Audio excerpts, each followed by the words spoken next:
Hi guys. Hindi ganda kasi yung red. Na? Yung red po.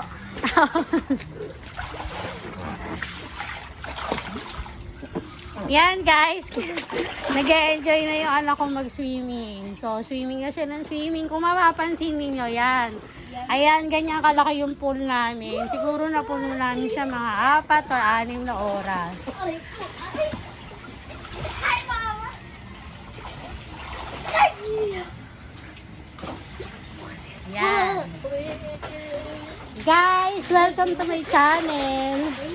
Papakita ko sa inyo guys kung ano yung nabili namin sa Lazada na isa sa mga gamit dito sa pool para mapanatiling malinis yung pool namin pala. So guys, bumili kami from Lazada. Ito guys, kung makikita nyo yan. Asa na ba? Ayun, saka yung lumulutang na yan guys. Yan. Kung mapapansin ninyo. Bubukay ng kapo. And then, yung ito, yung parang ito. Pakita ko sa inyo. Ito guys, takip to ng swimming pool.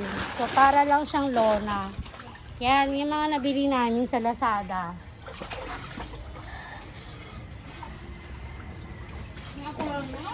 Guys, yan lahat po binili namin para mapanatili po namin malinis yung pool namin. Kasi 'di ba, alam naman natin kung wala yung mga yan or hindi pa naman namin natatry. Hinulog mo na naman ako. Ngayon pa lang, pero 'di ba sabi nga kapag wala yung mga yan, after siguro after niya mag-swimming or after one day magkukulay brown na yung pool natin. So, bumili kami niyan para mapanatiling malinis yung pool. Yung tubig sa pool. Guys, una yan, yung lumulutang na yan. Mikay, akin na nga yung lumulutang na yan. Opo. Guys, itong lumulutang na to. Akin na. May laman siyang chlorine. So, dito mo ilalagay yung chlorine. So, pag bumili ka nito sa Lazada, search nyo lang po yung sa chlorine para sa pool. Tapos, sa loob nito ilalagay mo yung chlorine. So, mamaya, dahil nga nailagay na dito, i-extra ko sa inyo kung paano ilalagay yung chlorine. So, yan. Hayaan mo lang siyang nakalutang dyan. So, siya yung nagpapaputi din ng tubig. So, kailangan natin yan, guys, para hindi agad magba-brown yung tubig namin sa pool at hindi tayo palit ng palit.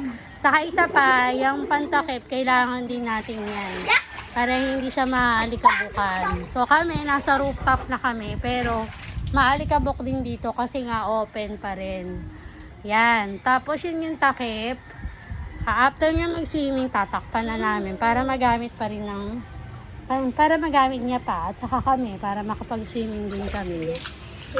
Yun. Then guys, ito naman yung filter. So nung bumili kami ng pool, nagtataka ako bakit may butas. Ayan, may dalawa siyang butas. Yan pala yung gamit niya.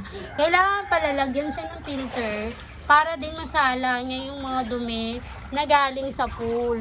Di ba minsan yung mga bata pag naglalaro, kasasampa, syempre madudumihan na siya.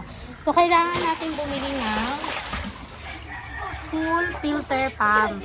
So, sa Lazada din namin siya binili. Siguro yung price niya, wala pang 1,000. Mga ganon. Yan guys. So, eto, yung isasaksak niyo dyan yung hose. And then, sa kabila, ito naman. At isaksak po siya. So, ngayon, hindi po siya nakasaksak kasi nagsiswimming yung anak ko. So, yan, tinanggal na namin siya sa saksahan. Tapos, guys, itong kung makikita nyo to, itong loob nito, guys, meron siyang maliit na filter. So, dito, lumalabas yung tubig, sinasala niya, then babalik ulit dito. Yan. So, may filter siya dito. Yan. So, yun yung kagandahan na may ganito kayo sa pool. Yan. So guys, i-update ko kayo kung mga after 2 days, 3 days, hindi magbabrown yung pool namin dahil nga sa mga binili namin gamit. So, tignan natin kung talagang makakatulong yan na manatiling maputi yung tubig ng pool namin. Kung hanggat maaari na 1 week para pwede pa kaming magamit at hindi kami palit ng palit para mas makatipid tayo sa tubig. So, sa ngayon, yun lamang guys. Update na lang ulit kami. Bye-bye na. Bye! Thank you po for watching. Salamat po. Don't forget, subscribe and click the notification. Pa-subscribe po. Bye-bye.